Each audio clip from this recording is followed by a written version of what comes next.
Hello বন্ধুরা, আমি সীমা আজকে নিয়ে চলে এসেছি আবারও একটা রান্নার এক্সপেরিমেন্টাল ভিডিও তোমাদের সাথে শেয়ার করতে। কিছুদিন আগে বানাচ্ছিলাম চিংড়ি মালাইকারি, তবে সেটা তো আমিষ। নিরামিষের দিন এমন কি বানানো যায় যেটা কিনা বরমশাই খেয়ে হাত চেটে বলবে দারুণ হয়েছে। তাই ভাবলাম বানাই তো দেখি পনির মালাইকারি কেমন হয়।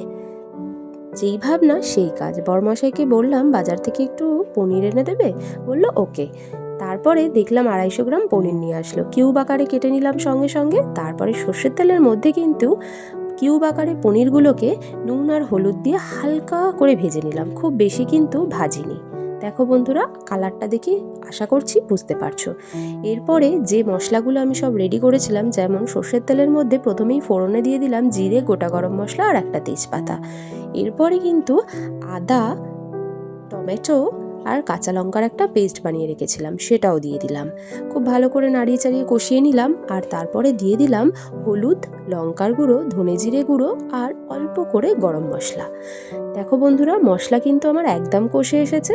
পরিমাণ মতো নুন আর একটু স্বাদ ব্যালেন্স করার জন্য চিনি দিলাম। এরপরে নারকেলের দুধ বার করে রেখেছিলাম, সেই দুধটাও কিন্তু দিয়ে দিলাম।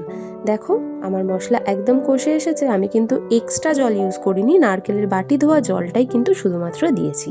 এরপর ওপর থেকে চেরা কাঁচা লঙ্কা দিয়ে দিলাম আর দিয়ে দিলাম কিন্তু ভেজে রাখা পনিরগুলো। ওপর থেকে একটু গরম মশলা ছড়িয়ে দিলাম। বাড়িতে একবার বানিয়ে দেখো, বড় থেকে ছোট সবাই হাত চেটে পুটে খাবে, কথা দিলাম।